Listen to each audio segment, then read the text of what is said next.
Hi and welcome back. My name is Emily.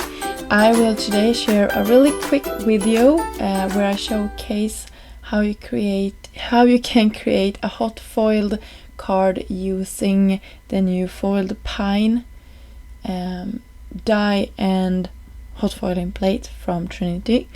And you can see here I start off by using some smooth cardstock and a piece of hot foil. And the foil I'm using is called Aura, and you can see I'm using my machine here, and when the green light is solid I will take that away and use my machine. I'm using a Sizzix when I'm using this, and a shim as well for getting the right amount of pressure. And here you can see in a second how everything looks when I'm peeling away my exit foil. And you can see that foiled really perfectly. I just love how that turned out. And I will go in and use my inks here, blend it over with the greens, and I'm using the blending buddy for this. There is the new blending brushes, or blending buddies I should say, from Trinity. They have been available for a couple of months now and they are just fantastic.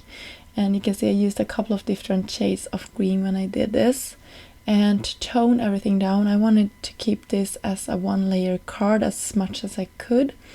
I will go in and create some texture using some stencils, and these are an old stencil pack. Before I do that I will just wipe away the ink that got on top of my heat foiled image here. And I'm using a set of stencils with circles from Trinity, and I will just go in using my brush again with the same color, and I will just go over that, and you can see how much texture that creates. Really tones down all of those parts as well and make this image more cohesive.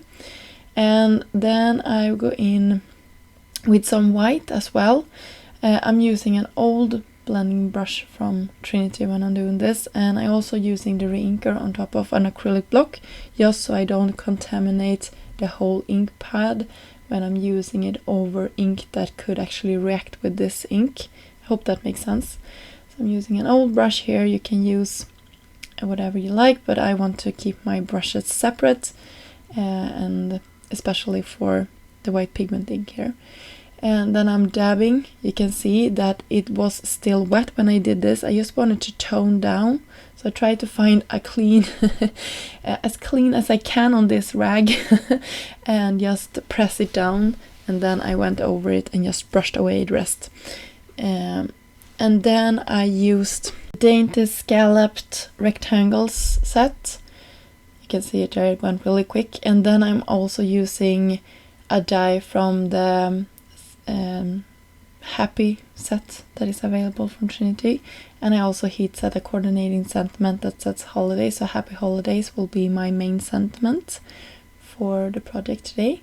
I also off camera went in with some black splatters because I think that always make everything a little bit better. So this was a really quick project, and I hope you got inspired to pull out your supply and get your heat tools out and just create a fun Christmas card. I had a blast creating this, and it took me no time at all. It was really one of those fast ways of creating a holiday card. So that if that is something you're after, this would be the perfect project for you, and not that many supplies as well. So I hope you enjoyed this, and until next time, have a great day. Bye!